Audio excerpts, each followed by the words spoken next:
The grand hall of the Mulberry Inn shimmers under the weight of a crystal chandelier, its light splintering across polished faces and tailored suits, each guest a pillar of Savannah's elite. I'm Celeste Whitmore, 32, a freelance archivist, who spends her days unearthing truths from dusty records, but tonight, I'm reduced to a shadow in my own family's spotlight. The Whitmore Family Charity Gala, Savannah's crown jewel of philanthropy, hums with the clink of champagne glasses and the murmur of old money. My navy dress, chosen to blend into the background, clings to my frame, my auburn hair pinned tightly to tame the curls my mother despises. I'm here to play my role, smile, nod, stay invisible, but invisibility is impossible when your own family carves you open in front of a crowd. My mother, the woman who raised me, ascends the podium in a silver gown that catches every eye, her smile a blade wrapped in southern charm. Evelyn Whitmore, the matriarch of our real estate empire, commands the room with a voice like honey over broken glass. Ladies and gentlemen, she begins, her words slicing through the string quartet's hum, we gather to honor the Whitmore legacy, a beacon of generosity. The crowd claps, their applause a warm tide, but her eyes find me at the edge of the room, and her smile twists into something colder. Though some, she continues, her tone sharpening, carry shadows of a past we'd rather bury. The words land like a slap, and the room shifts, every head turning to me. Whispers ripple through the crowd, sharp and cutting. She looks just like her, a matron hisses nearby, her voice low but deliberate. I know who her is, Lillian Harper, the woman my parents never name, the ghost they've spent decades erasing. My face, my curls, my very existence seem to offend them, a living reminder of a woman they hated. My stomach churns, but I keep my expression steady, my hands clasped to hide their trembling. Across the room, my sister Daphne, 16 and radiant, in a custom gown, twirls the keys to her new convertible, a gift for her birthday last week. She catches my eye and smirks, her lips curling with the confidence of someone who's never known rejection. The crowd fawns over her, their darling, the embodiment of the Whitmore future. I got nothing for my 16th birthday but a lecture from my mother about how my features, my sharp jaw, my hazel eyes, were a disgrace to the family. Tonight, that disgrace is on display, and Evelyn's words have turned it into a public spectacle. I want to scream, to demand why my face is a crime, but I swallow the urge, my jaw tight. I've learned long ago that outbursts only give them more ammunition. I scan the room for my father, Roland, the man who stays silent while Evelyn wields her tongue like a whip. He's in the corner, half hidden by a velvet curtain, his face pale, his hands clutching a small, faded photograph. I edge closer, weaving through the crowd, my heart pounding. The photo isn't of Daphne, as I'd expected, nor of Evelyn in her youth. It's a woman with my eyes, my curls, my face, Lillian, or someone so close to me it's uncanny. My breath catches. Why is my father, the stoic patriarch who rarely speaks, staring at this image like it's a wound he can't close? I take a step toward him, but Evelyn's voice cuts through again, pulling every eye back to the podium. To my daughter, she says, raising a glass to Daphne, who beams under the spotlight, who carries our name into the future with grace. The crowd toasts, their glasses glinting, but Evelyn's eyes lock onto mine, her smile a challenge. The room feels smaller, the air thick with the weight of her words. She hasn't said my name, but she doesn't need to, every guest knows. I'm the one she's branded with shame. My fingers tighten around my clutch, where I've tucked a small notebook, a habit from my work as an archivist. I jot down her exact words, the date, the way her gaze lingered. Details matter. They're my weapon, though I don't yet know how I'll use them. Daphne saunters over, her keys jangling like a taunt. You should smile, Celeste, she says, her voice syrupy but sharp. You're ruining the mood. The guests nearby chuckle, their laughter a knife twisting in my chest. My sister, the golden child, has always known how to wield her charm to cut me down. I meet her gaze, my own steady despite the heat rising in my throat. Enjoy your car, I say softly, my words measured. It's a nice gift for someone who hasn't earned it. Her smile falters, just for a moment, but it's enough. A spark of defiance flares in me, small but unyielding. I won't let them see me break. The crowd shifts, and I catch a glimpse of my father again, still clutching the photograph. He slips it into his pocket, his movements hurried, almost guilty. I want to confront him, to demand why he's holding onto an image that seems to haunt him, but Evelyn's voice calls him to the podium. He joins her, his shoulders stiff, his eyes avoiding mine. The gala continues, the music swelling, but I feel the weight of their rejection like a stone in my chest. Why does my face, my very existence, provoke such venom? And why does my father, the man who's never stood up for me, look like he's carrying a secret he can't bear? I slip toward the back of the hall, my heels silent on the polished floor, and find a quiet alcove near the Mulberry Inn's library. The inn, a Whitmore property since the 1800s, is more than a venue, it's a vault of secrets, its walls lined with history my family has tried to control. As an archivist, I know how to dig, how to find the threads that unravel lies. Tonight, Evelyn's words and Roland's photograph have given me a starting point. I scribble another note in my book: Lillian Harper, photograph, Roland's reaction.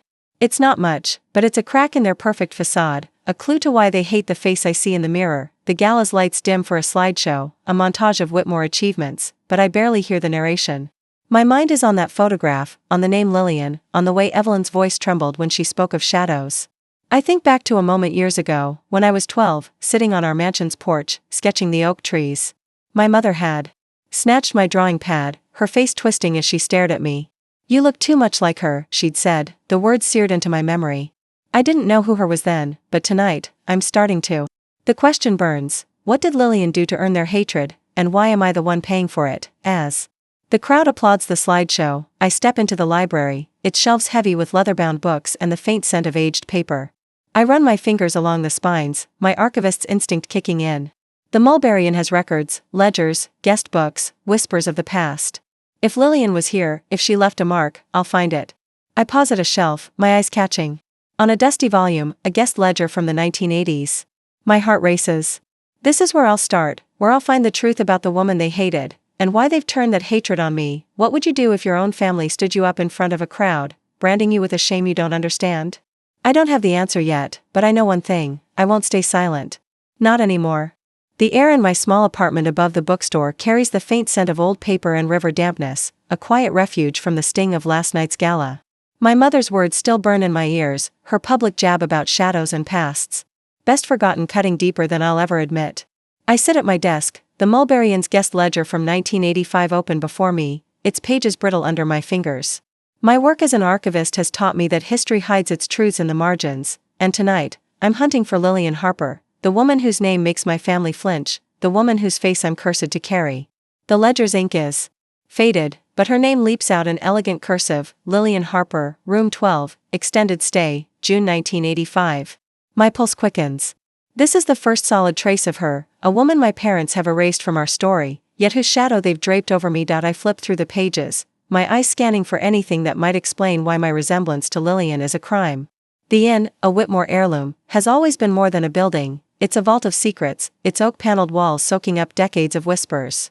I pause at a doodle in the ledger's margin, a tiny sketch of a locket, its oval shape and intricate clasp unmistakable. My breath catches. It's the same locket I found in my mother's jewelry box when I was 10, the one she slapped my hand for touching, her face twisting with a fury I didn't understand. "Never touch that again," she'd snapped, her voice low and dangerous. I'd thought it was just a trinket, a forgotten heirloom, but now, seeing its twin in a ledger tied to Lillian, I wonder what my mother was hiding. The memory pulls me back to that summer, 22 years ago, when I was a girl of 10, sitting on the porch of our Savannah mansion. The air was thick with jasmine, the oak trees heavy with Spanish moss. I was sketching their branches, my pencil scratching softly, when my mother stormed out. "You look too much like her," she said, her eyes raking over my face, my curls, as if they offended her. I didn't know who her was, but the venom in her voice made me shrink. My sister, Daphne, barely 2 then, toddled after her, clutching a toy car. My mother scooped her up, cooing, "My perfect girl," while I was left with nothing but the weight of her disgust. I shake off the memory, my jaw tight. That locket, that moment, they're pieces of a puzzle I'm only beginning to see. I push the ledger aside and reach for my notebook, where I've scribbled my mother's words from the gala, my father's trembling hands, the photograph he clutched. The image of that woman, Lillian, or someone so like me it hurts, lingers in my mind. Why did my father, the man who stays silent, look so haunted? I jot down the locket's description, its silver edges worn but distinct, and a question: why did my mother keep it? My fingers trace the ledger's doodle again, and I notice something new, a faint note in pencil beside it: payment received, LH, June 15, 1985. Payment for what? The inn's records are meticulous, but this entry feels off, like a thread pulled loose from a carefully woven lie. I decide to dig deeper, slipping downstairs to the bookstore's archive room, a cramped space filled with Savannah's forgotten stories. The owner, an old friend who lets me use the space, keeps boxes of local records, some tied to the Whitmore properties. I find a folder labeled Mulberry Inn, 1980 to 1990, its edges yellowed but intact. Inside, there's a receipt, crumpled and tucked between invoices, dated June 1985. It's for a locket, purchased by Roland Whitmore, my father, for a Miss Harper. My heart stumbles. My father bought Lillian a locket, the same one my mother hid, the one she punished me for touching. The receipt's ink is smudged, but the jeweler's name is clear, Savannah Keepsakes. I know the shop, a tiny place still. Operating on River Street. It's a lead, a chance to uncover what Lillian meant to my father, and why my mother hates me for it. The discovery shifts something in me, a spark of defiance flaring beneath the ache. My family's rejection has always been a quiet knife, but this is evidence, something tangible to grip onto. I think of Daphne, her smug smile at the gala, her new car keys glinting like a trophy. My 16th birthday brought no such gifts, only my mother's cold remark about my face being a problem. I was 16 when I started noticing the whispers, the way my parents' friends would stare, then look away. She's got Lillian's eyes, they'd murmur, as if it were a curse. I didn't understand then, but now, with the ledger and receipt in hand, I'm starting to. My resemblance to Lillian isn't just a coincidence, it's a truth my family has buried, and I'm the one they've punished for it. I slipped the receipt into my notebook, my hand steady despite the storm in my chest. My mother's words at the gala were meant to shame me, to keep me small, but they've done the opposite. They've given me a name, Lillian Harper, and a purpose. I think of my father's photograph, the way his hands shook as he hid it. What does he know that he's not saying? And why has my mother spent decades guarding a locket that ties her to a woman she despises? I close the ledger, my mind racing. The Mulberry Inn is a Whitmore stronghold, but it's also a minefield of secrets. If Lillian left a trail here, I'll find it, piece by piece, until I understand why my face is their enemy. The clock above the bookstore chimes midnight. It sounds soft but insistent. I lean back, staring at the ceiling, where shadows dance from a street lamp outside. My mother's voice echoes again, her gala speech a calculated blow, but I'm not the girl on the porch anymore, shrinking under her gaze. I'm an archivist, trained to find what's been hidden, to read the stories others try to erase. Lillian's name, the locket, the receipt, they're not just clues, they're weapons. I don't know the full truth yet, but I know this, my family's perfect facade is cracking, and I'm the one holding the chisel. What would you do if you found a piece of your family's past they'd kill to keep buried? I'm not sure yet, but I know I won't stop digging until I have answers. The veranda of the Mulberry Inn glows under strings of fairy lights, the gala's afterparty spilling into the Savannah night with laughter and the clink of glasses. My brother Theo, 28 and smug as ever, steps out of the crowd, a stack of papers clutched in his hand, his grin sharp enough to cut. Celeste, you shouldn't even be here, he says, his voice loud enough to draw eyes. The trust fund vote was this morning, and you weren't invited. The words hit like a fist, my chest tightening as the crowd's murmurs swell.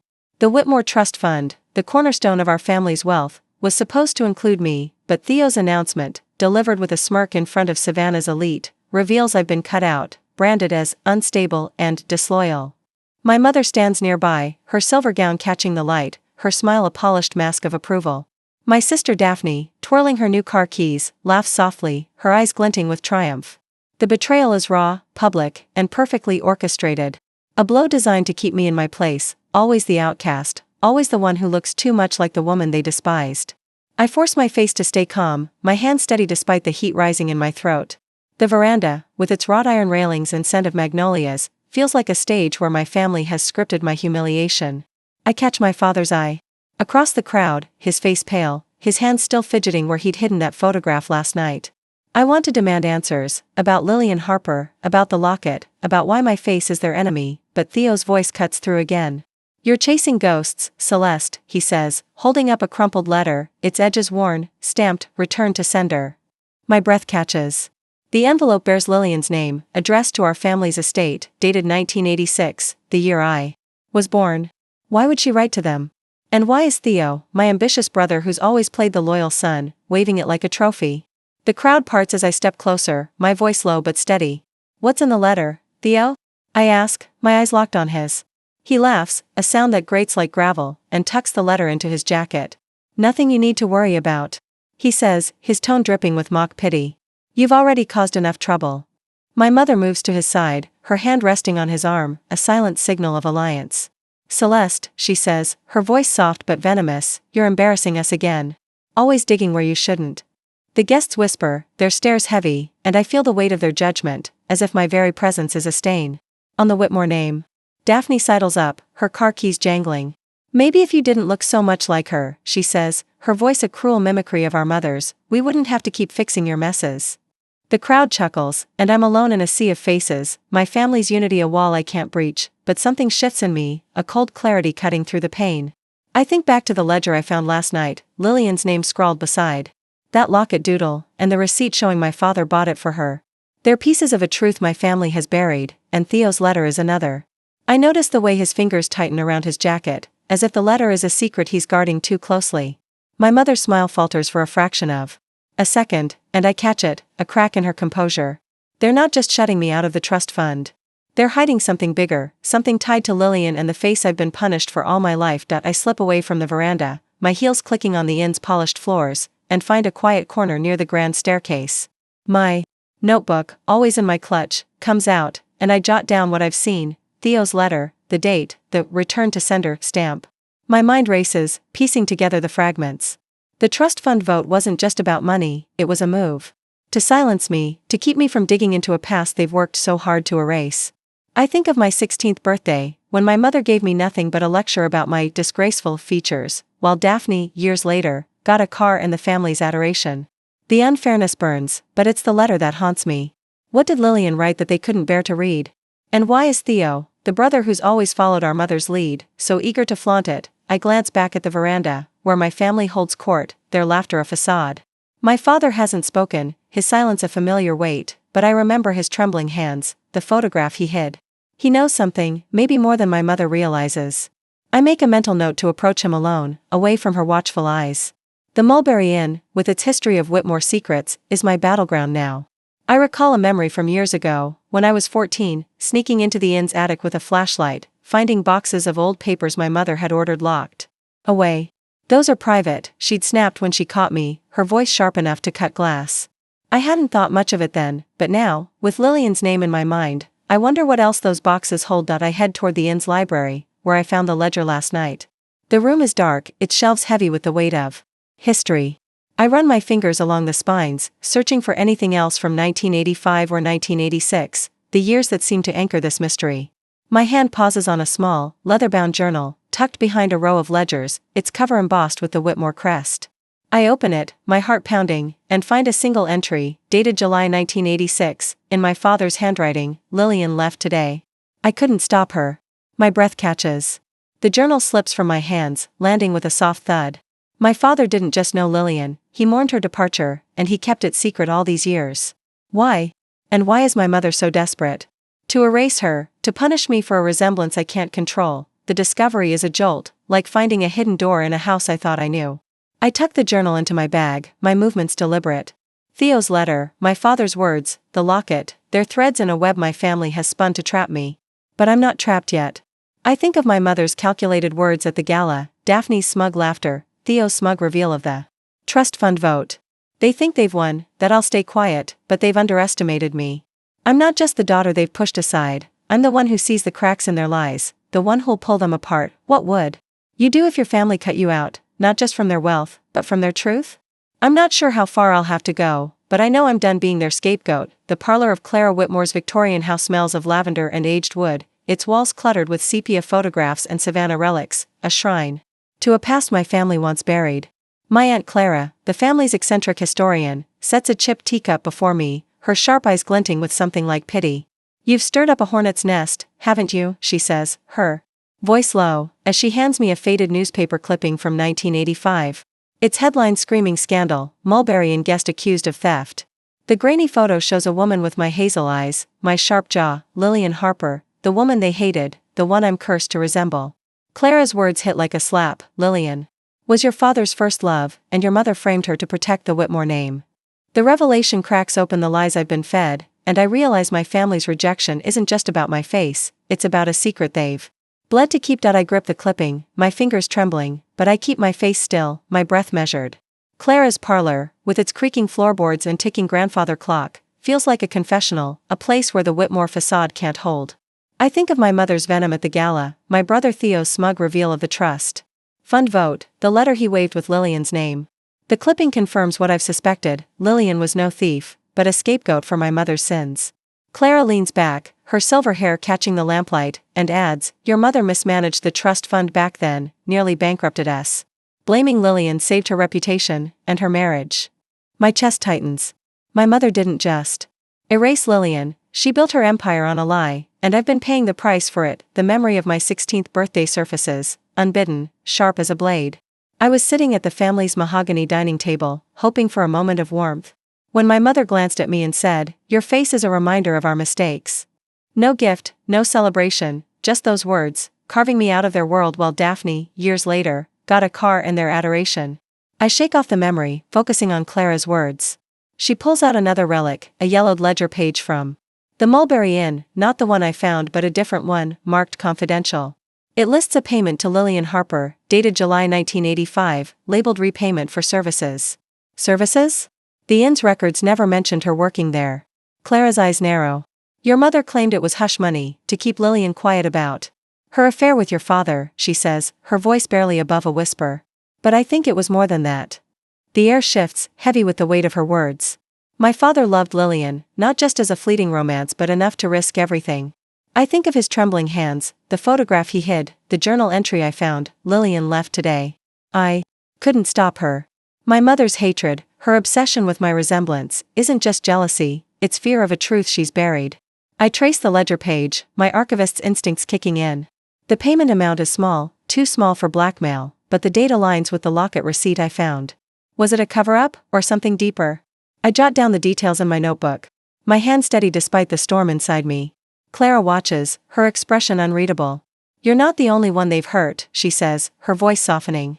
But you're the only one brave enough to dig. I leave Clara's house, the clipping and ledger page tucked into my bag, and walk along Savannah's cobblestone streets, the river's breeze sharp against my skin. My family's betrayal, my mother's public shaming, Theo's trust fund stunt, Daphne's taunts, has built a cage around me, but Clara's revelations are a key. I think of the locket, the one my mother slapped my hand for touching when I was 10, its silver clasp etched in my memory. Why keep it if it belonged to a woman she despised? And why punish me for a face I can't change? The answer lies in the past, in the Mulberry Inn secrets, in the letter Theo flaunted and the journal my father hid. I'm not just fighting for my place in the family, I'm fighting for the truth they've denied me. I pause by the river, its water glinting under the morning sun, and pull out the clipping again. Lillian's face stares back, so like mine it's haunting. Clara's words echo, your mother framed her. The scandal wasn't just about money, it was about control, about erasing a woman who threatened my mother's perfect world. I think of my sister, Daphne, her laughter at the gala, her car keys a symbol of everything I've been denied. My brother Theo, with his calculated cruelty, is my mother's weapon, but he's not untouchable. The letter he held, stamped return to sender, is a loose thread, and I'll pull it until their lies unravel. Back in my apartment above the bookstore, I spread out my clues, the ledger from 1985, the locket receipt, my father's journal, and now Clara's clipping and ledger page. Each piece is a weapon, but I need more. I recall a moment from my childhood, when I was 12, sneaking into the inn's basement with a friend, finding a locked trunk my mother had ordered sealed. Family business, she'd called it, her voice sharp when she caught me. I'd forgotten until now, but that trunk might hold the answers I need. My mother's empire, her pristine reputation, rests on a lie about Lillian, and I'm the one who looks too much like her to let it stand. What would you do if you learned your family's legacy was built on a stolen life? I'm not sure how deep this goes, but I know I'll keep digging until the truth is mine. The dining room of our family Savannah mansion gleams with polished mahogany and candlelight, the air thick with tension as my mother sets a velvet box on the table, its silver locket glinting like a challenge. This stays locked away, she declares, her voice sharp, her eyes fixed on me as if I've committed a crime by existing. The locket, the one I found in her jewelry box years ago, the one tied to Lillian Harper, is now a weapon she's wielding to silence me, but I'm done playing her game. I pull out the ledger page from Clara's house and the receipt from 1985, slamming them on the table. Why did you keep this if Lillian was a thief? I ask, my voice steady, cutting through the room. My father's face pales, his hands shaking as he whispers, I loved her, Celeste. Lillian was everything. The admission shatters the room's fragile calm, and my mother's composure cracks, her eyes blazing with a fury I've never seen. For the first time, I've struck back, and the truth about Lillian, my face, their shame, is no longer theirs. To control. My sister Daphne, perched at the table's edge, clutches her new car keys, her lips curling into a sneer. You're obsessed, Celeste, she says, her voice dripping with mockery. Always digging up dirt to ruin us. My brother Theo, leaning against the wall, chuckles, his eyes cold. Let it go, he says, but his fingers twitch, betraying his unease. The dining room, a stage for Whitmore traditions, feels like A battlefield now, its chandelier casting jagged shadows across their faces. I think of Clara's words, Lillian was framed to cover my mother's financial mistakes, and the pieces I've gathered, the ledger, the locket receipt, the returned letter, my father's journal.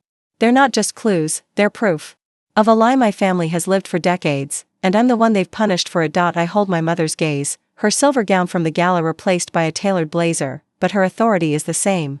You framed Lillian, I say, my words deliberate, each one a step toward the truth. You ruined her to save yourself. Her face twitches, a flicker of panic she can't hide.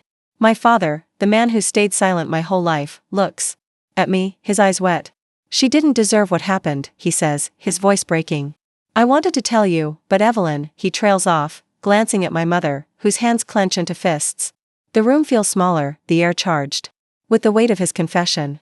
Lillian wasn't just a guest at the Mulberry Inn or a scandal in a newspaper, she was the woman my father loved, and my mother's hatred of her has shaped every rejection I've faced. The memory of my childhood floods back, sharp and vivid.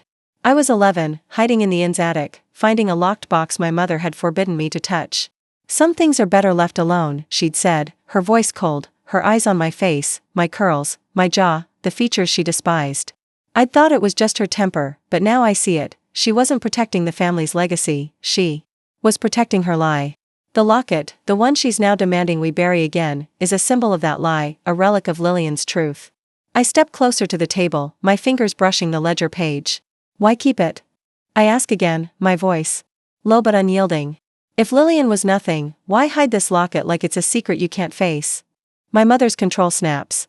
Enough, she shouts, slamming her hand on the table, the locket box rattling. You don't get to question me, not when you carry her face. Her words are a whip, but they don't cut like they used to. I see the fear behind her anger, the cracks in her perfect facade. Theo steps forward, his jaw tight. You're out of line, Celeste, he says, but his voice lacks conviction, his eyes darting to the locket.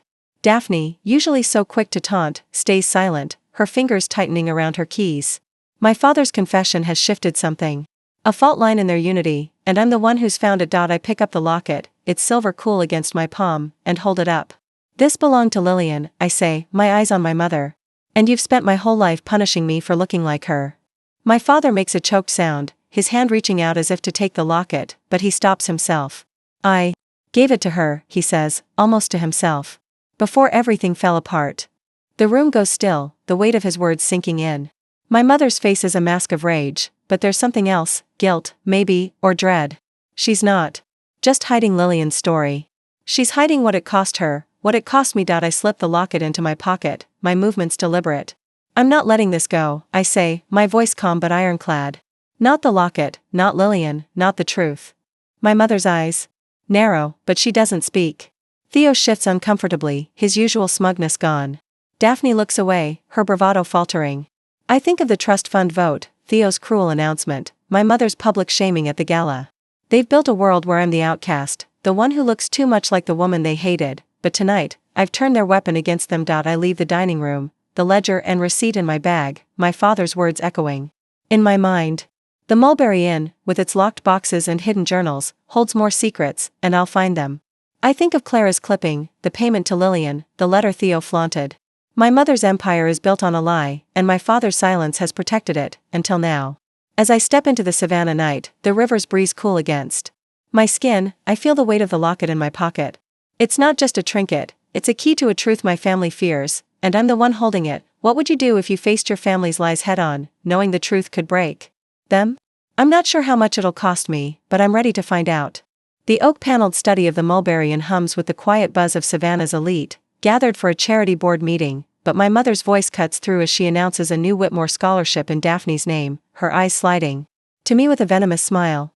Some legacies are worth celebrating, she says, the words a deliberate jab, implying my exclusion from the family's honor as the room applauds my sister's smug grin.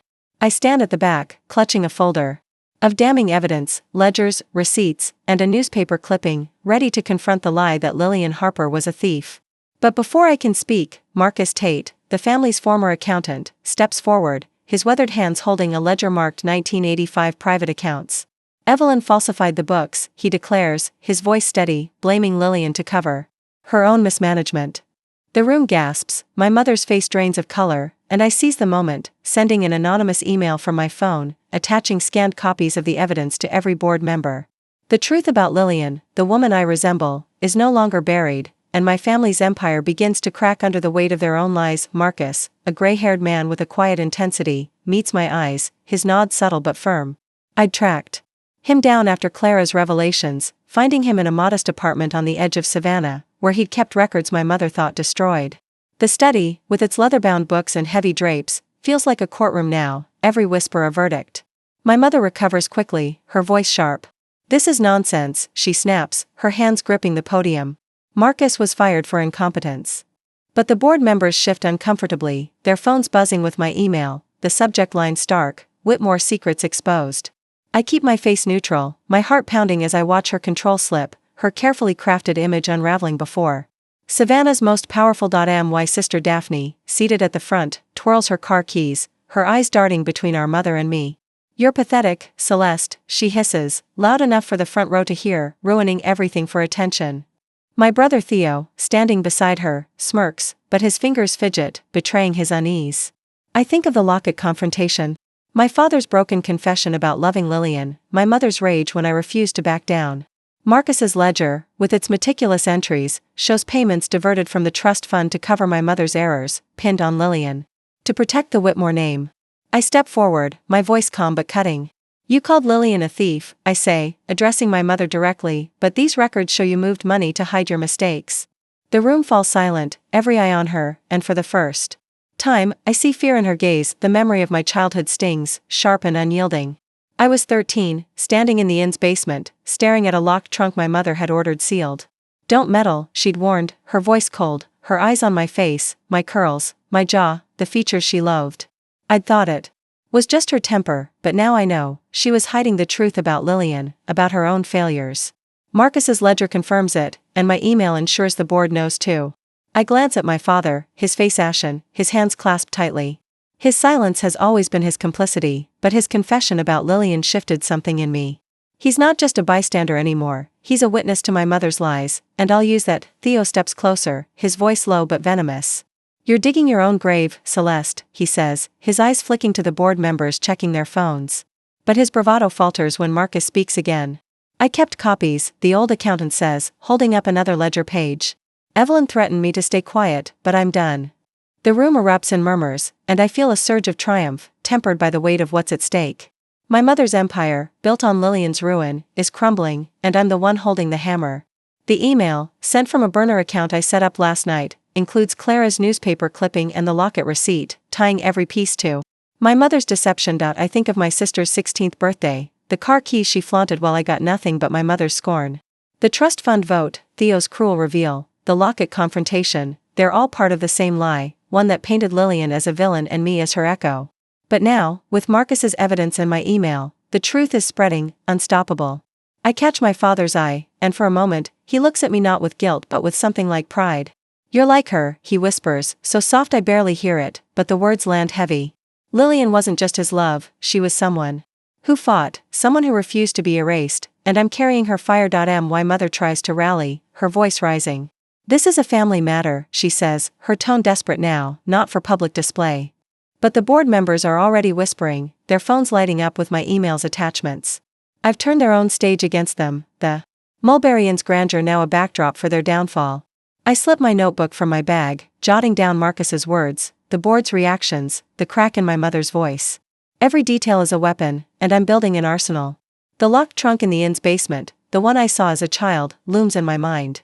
If Marcus kept these ledgers, what else is hidden there? As I leave the study, the Savannah air cool against my skin, I feel the weight of the locket in my pocket, a reminder of Lillian's truth.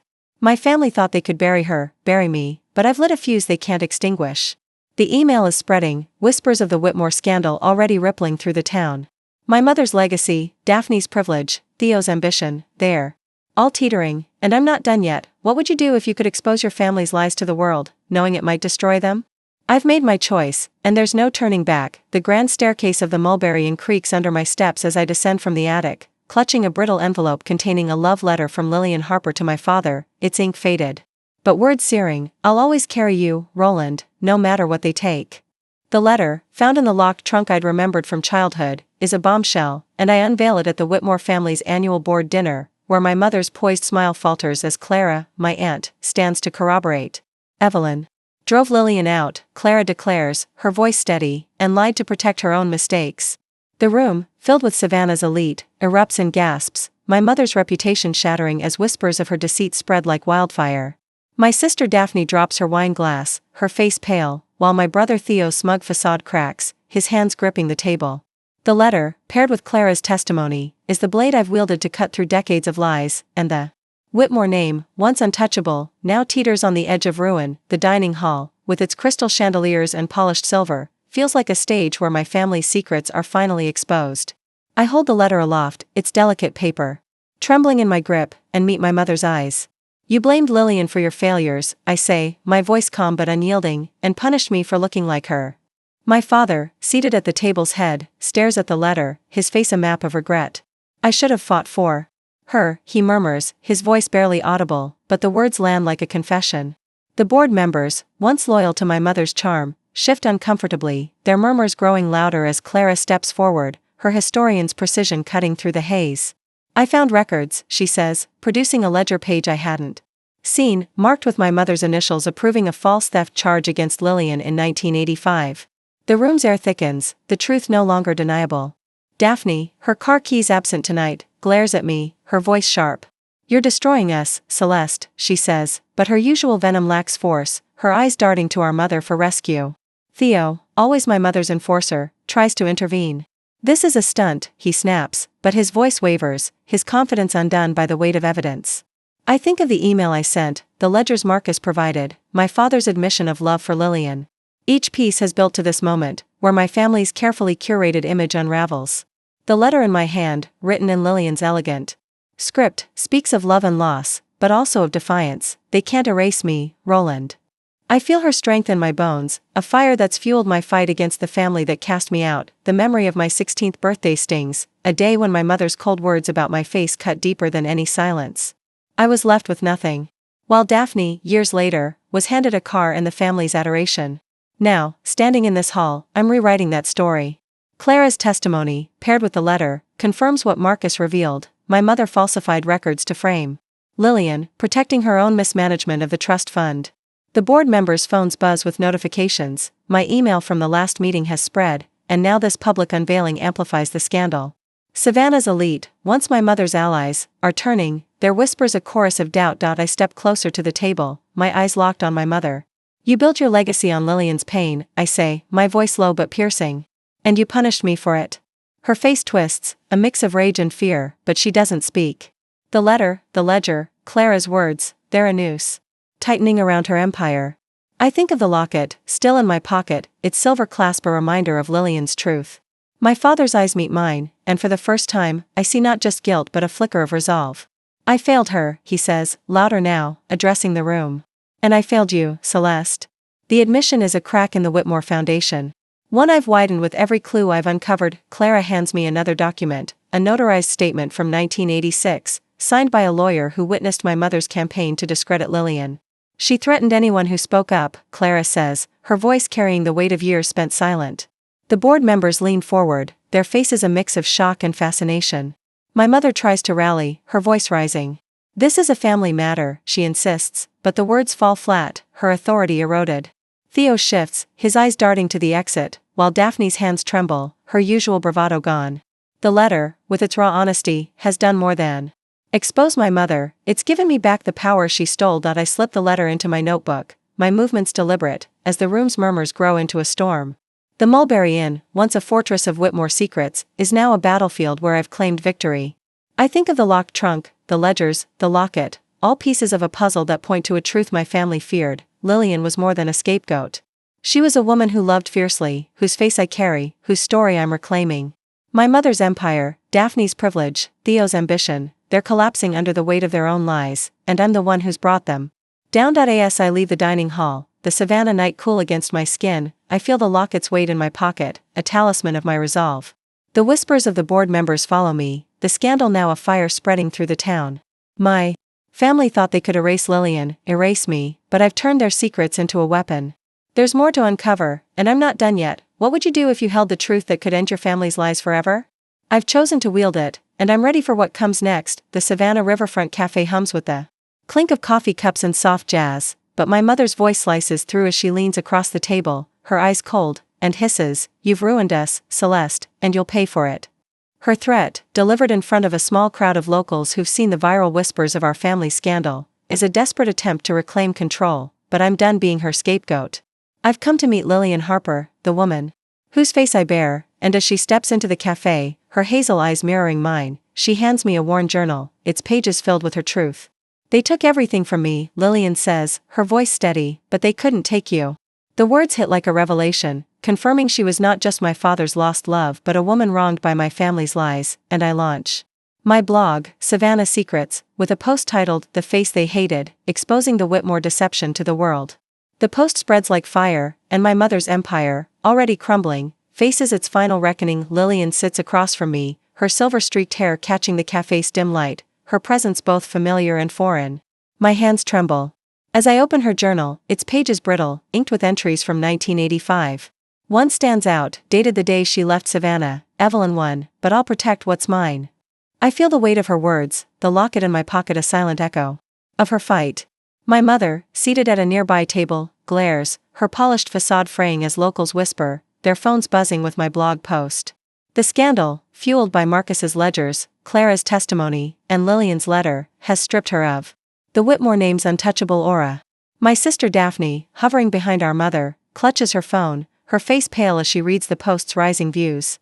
My brother Theo, usually so smug, stands by the door, his eyes darting, his ambition unraveling with every notification. I think of the years I was sidelined, my mother's venomous words on my 16th birthday cutting deeper than any silence. "Your face is a disgrace." While Daphne got a car in adoration, I got rejection, all because I mirrored Lillian. Now, sitting with her, I see the strength my family tried to erase. "They framed me for theft," Lillian says, her voice low but firm, "to cover Evelyn's mismanagement." Her journal details the threats, the false accusations, the way my mother orchestrated her exile.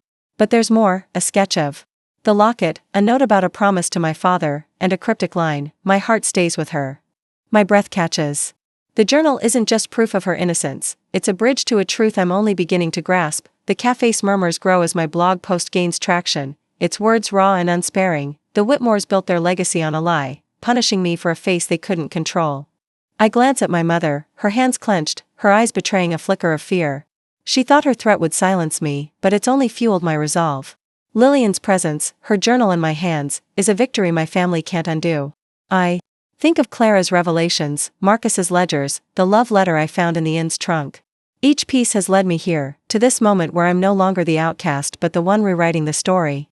My father, absent today, confessed his love for Lillian, and his silence has been my burden, until now. Lillian reaches across the table, her hand brushing mine. "You're stronger than I was," she says, her eyes soft but fierce. "You've given me back my voice."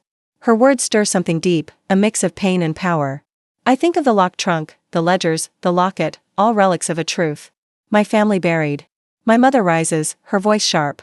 "You're a traitor, Celeste," she says, loud enough for the cafe to hear, but the local stares are on her now, not me. Theo steps forward, his voice low. "This ends now," he says. But his threat feels hollow, his power diminished. Daphne, usually so quick to taunt, stays silent, her eyes fixed on her phone, where my post's comments multiply. I open my laptop, the Savannah Secrets blog glowing on the screen, its first post already shared across social media. The words flow from every clue I've uncovered, the ledger marking my mother's fraud, the letter proving Lillian's love, Clara's testimony dismantling the Whitmore myth. The post ends with a question: what do you do when your family's legacy is a lie? It's not just a story, it's a call to others, a spark for those who've been silenced. The cafe's patrons glance at me, some nodding, others typing furiously on their phones. My mother's empire, built on Lillian's ruin and my pain, is collapsing, and I'm the one who lit the match. As Lillian and I leave the cafe, the Savannah River glints under the afternoon sun, a mirror of the freedom I feel. The journal, tucked in my bag, holds more than Lillian's story, it holds the key to my own. My mother's threats, Daphne's privilege, Theo's ambition, their shadows now, fading against the truth. I think of my father's words, "You're like her," and I carry them with pride.